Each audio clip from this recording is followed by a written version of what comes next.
Assalamualaikum warahmatullahi wabarakatuh. Waalaikumsalam warahmatullahi wabarakatuh. Ketua kelas silakan berdoa pimpin.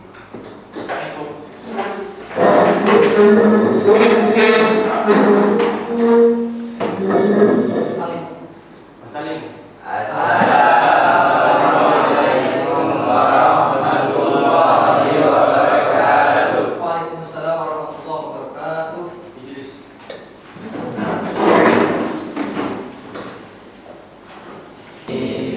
Raditu billahi rabban wa bil islami dina wa bil muhammadin nabiyya wa rasula. Rabbi zidni ilman warzuqni fahma waj'alni minas sholihin.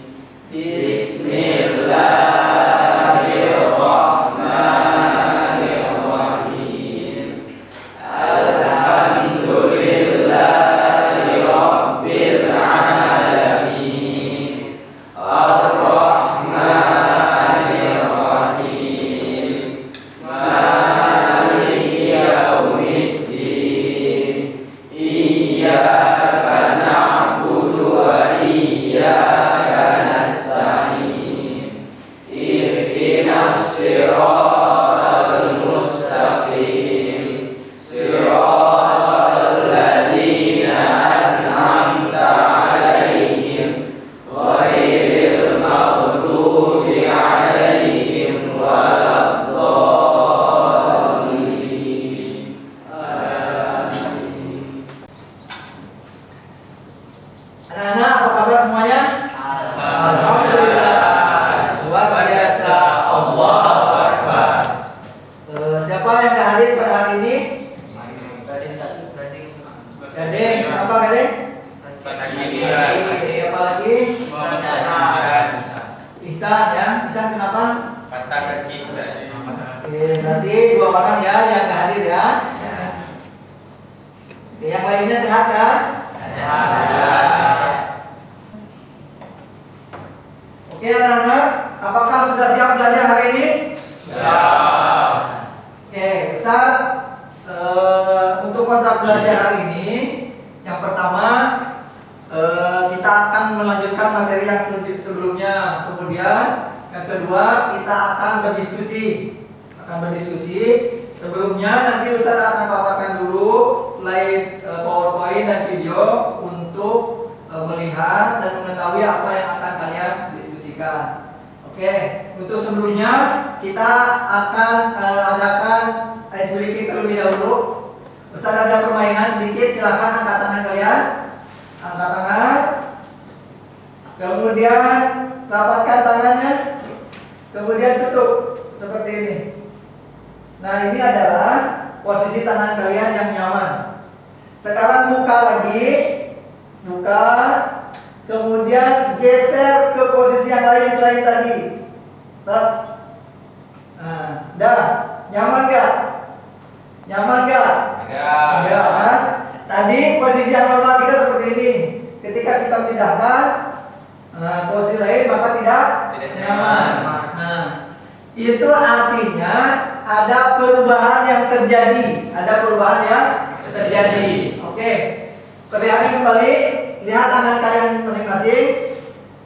Apabila ketika dihidupkan secara otomatis seperti ini, tangan atau jempol kalian yang sebelah kanan berada di depan, berarti kalian cenderung memiliki ilmu pengetahuan yang lebih.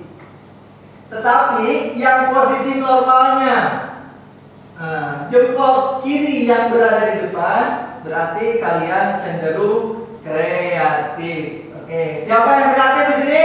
Angkat tangannya. Oke, siapa yang pintar di sini? Oke, silakan tepuk tangan. Oke, Ustaz menanyakan pertanyaan terlebih dahulu ya. Pertanyaan tentang pelajaran minggu yang lalu. Apa yang telah kalian pelajari di minggu yang lalu? Judulnya apa? Hijrahnya Nabi Muhammad Salam. dari Mekah ke Madinah, Ustaz. Oke, hijrahnya dari Mekah ke Madinah. Madinah. Kemudian apa faktor penyebab hijrah itu? Satu. Adanya penindasan dari kaum Quraisy di Mekah. Oke. Kemudian dua. Ada perintah Allah. Hanya perintah Allah. Tiga. Lanjut. Adanya dukungan dari orang aslim dan baik Aqabah 1 dan 2. Oke, kalian ternyata masih ingat ya, masih hafal ya. Itulah yang menyebabkan Rasulullah hijrah dari Mekah ke Madinah. Kak. Oke, anak-anak, yang akan kita pelajari pada hari ini yaitu judulnya adalah strategi dakwah Rasulullah periode Madinah. Kemudian setelah mempelajari ini, tujuan pembelajarannya apa?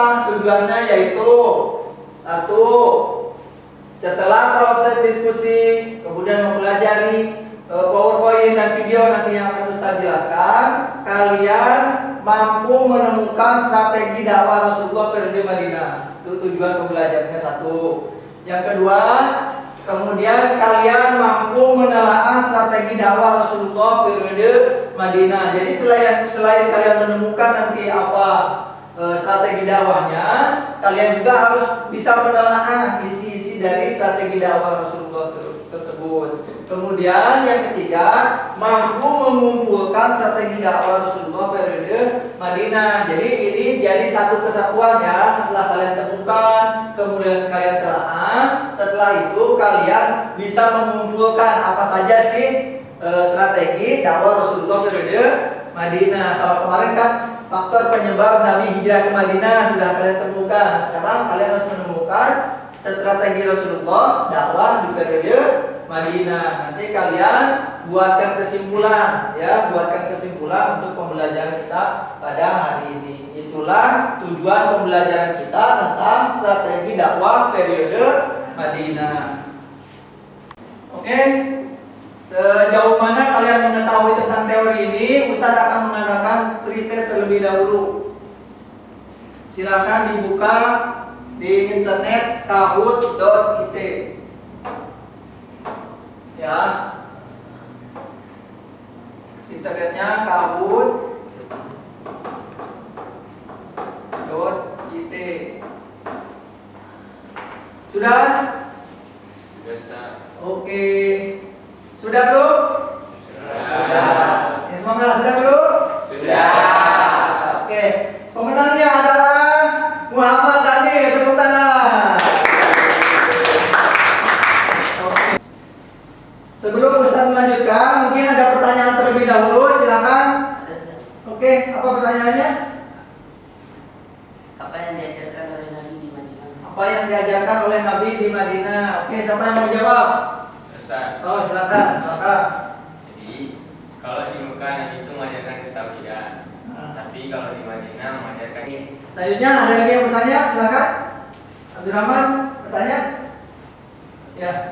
apakah kondisi masyarakat Madinah itu sama dengan kondisi masyarakat di Mekah, Ustaz? Dalam hal apanya? Dalam hal masyarakat Mekah itu sebenarnya sama nggak menindas Nabi gitu? Oh, Maka, ada nggak? Sama nggak orang Mekah dengan orang Madinah itu suka menindas? Sama nggak kira-kira? Sama nggak kira-kira? Kenapa? Nggak? Di Madinah tuh Nabi dilindungi oleh kaum Muhajirin. Muhajirin sama kaum Ansar. Oke, jadi berbeda ya. Berbeda. Jadi di Mekah itu Nabi Muhammad ditindas. Kemudian Bani Hashim pernah diboikot kan selama 3 tahun. Tapi di Madinah karena sudah ada perjanjian. Ya, perjanjian apa? Bai'ah Aqabah. Bai'ah Aqabah itu masyarakat Madinah atau masyarakat Yasrib berjanji untuk melindungi Nabi. Kayak gitu. Sehingga Nabi di Madinah itu merasa aman, dan di Madinah itu Islam dapat berkembang dengan pesat adanya dukungan dari kaum Muhajirin dan kaum Ansor. Oke, untuk mempelajari tentang dakwah Rasulullah periode Madinah, kita akan saksikan video berikut ini.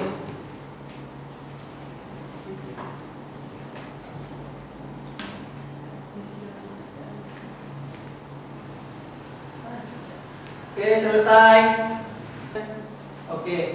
Adapun dakwah periode Madinah yang dilakukan oleh Rasulullah adalah yang pertama, waktu Nabi Muhammad hijrah dari Mekah ke Madinah, apa yang dilakukan terlebih dahulu? Ada yang tahu? Angkat tangan. Satu, mendirikan Ya, masjid apa? Masjid Kuba. Oke, satu ya, mendirikan masjid Kuba. Kita tulis saja satu masjid Kuba.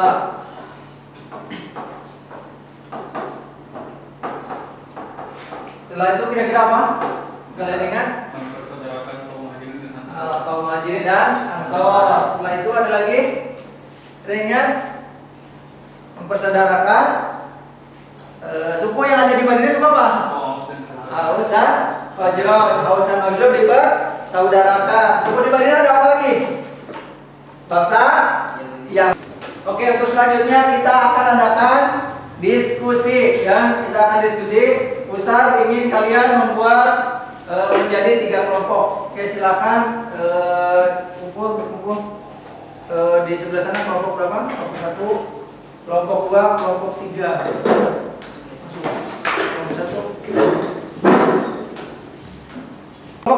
Kelompok 1 udah siap? Siap. Kelompok 2 udah siap? Siap. Kelompok 3 udah siap? Siap. Oke. Apa yang akan kalian diskusikan? Yang kalian diskusikan adalah apa saja sih strategi Nabi Muhammad dalam berdakwah di Madinah. Itu yang akan kalian diskusikan. Apa judulnya? Strategi dakwah Nabi Muhammad di Madinah. Kalian temukan minimal 3 ya. Kalian temukan minimal 3 untuk strategi Rasulullah dakwah di Madinah. Oke, diskusinya sudah selesai. Sudah selesai? Sudah. Oke, yang akan presentasi tentunya kelompok pertama terlebih dahulu. Silakan kelompok pertama. Apa strategi Nabi Muhammad berdakwah dari Madinah sampai berdiri ya? Supaya mengenal kawan-kawannya. Satu orang boleh, 2 orang. Silakan. Yang pertama, strategi dakwah Nabi Muhammad SAW di Madinah adalah mendirikan masjid sebagai pusat dakwah. Mendirikan masjid. Oke. Melaksanakan sholat Jumat sebagai sarana untuk mengumpulkan umat. Oke, jadi mengumpulkan umat dengan Sholat sholat Jumat. Karena kan di Mekah belum ada sholat Jumat ya. Ya, Sholat Jumat, tapi di Madinah sudah ada. Silakan selanjutnya ada lagi. Menjalankan ibadah sebagai sarana mendekatkan diri kepada Allah Subhanahu wa taala. Oke, berarti bukan hanya sekedar terhadap sesama manusia juga ada. Ada lagi? Dan cukup. Oke. Terima kasih, tepuk tangan untuk kelompok pertama. Oke, selanjutnya kelompok kedua. Silakan. Assalamualaikum dulu. Assalamualaikum warahmatullahi wabarakatuh. Waalaikumsalam. Dari diskusi kami dapat kami simpulkan bahwa hasil itu yaitu Proses strategi dakwah. strategi dakwah itu adalah melakukan perang-perang sebagai wujud pertahanan kota Madinah. Perang-perang ya. Ada perang apa aja? Ada perang Badar ya. Perang Badar, perang apa lagi? Perang Uhud ya. Ada lagi perang Badar. Itu untuk mempertahankan kota Madinah. Oke, yang kedua apa? Yang kedua itu ada menyatukan kaum muslimin, muhajirin dan ansar untuk membentuk suatu pemerintahan. Oke, menyatukan kaum muhajirin dan ansor. Yang ketiga, silakan Pak Adi. Tiga ada membuat peraturan untuk keamanan dalam negeri. Oke, untuk membuat peraturan tadi itu ya. Bapak Piagam Madinah. Oke, tepuk tangan untuk kelompok 2. Silakan duduk kembali. Kelompok 3 dilanjutkan. Oke, setelah kita mempelajari dakwah Rasulullah di Madinah tentang strateginya, saatnya kita untuk menyimpulkan. Ya, kalian simpulkan ya, Ustaz ya, yang menyimpulkan. Kira-kira yang pertama apa? Tadi hasil diskusi dan hasil pelajaran kita dakwah Rasulullah di Madinah itu Mendirikan masjid, mendirikan masjid. Ya, oke, 2. menyatukan kaum muhajirin dan kaum Ansor. Oke, lanjut. Tiga ada membuat piagam Madinah, Membuat piagam Madinah. Yang keempat, lanjut. Membentuk tatanan masyarakat. Membuat tatanan masyarakat, ya kan, membuat pemerintahan terus. Lalu menjalankan misi dakwah syariat Islam. Oke, karena kan di Madinah juga Nabi sebagai nabi ya. Jadi jangan dilupakan itu. Selain seorang politikus, kemudian seorang ayah, kemudian seorang imam dan sebagainya. Dua, nabi itu seorang nabi. Itu adalah ajaran yang paling utama. Selanjutnya ada lagi Lakukan peperangan. peperangan. Ada lagi? Satu lagi? Yang terakhir adalah menjaga stabilitas ekonomi dan umat. Stabilitas ekonomi. Jadi jangan lupa selain kita mendirikan sebuah negara, sebuah pemerintahan, juga kita harus menjaga stabilitas ekonomi. Tepuk tangan untuk kita semuanya. Terima kasih, pembelajaran kita sudah cukup. Nanti kita akan ada ujian, ada uji kompetensi, yaitu dengan Google Form ya. Ustaz akan sampaikan kepada kalian. Jangan lupa LKPD-nya dikerjakan. Kemudian tugasnya juga nanti kita lanjutkan di pertemuan yang akan datang. Untuk pertemuan yang akan datang, kita akan membahas mengenai tentang Piagam Madinah. Ya. Kemarin kita belajar tentang hijrah, kemudian sekarang belajar tentang strategi dakwah ke Madinah. Selanjutnya kita akan belajar tentang Piagam Madinah. Dan terakhir nanti kita akan belajar Fathu Mekah. Nah, itu adalah pelajaran-pelajaran untuk kelas 10 semester 1. Terus selanjutnya kita sama-sama baca hamdalah dan doa kafaratul majelis untuk menutup majelis kita pada hari ini. Alhamdulillahirabbil alamin.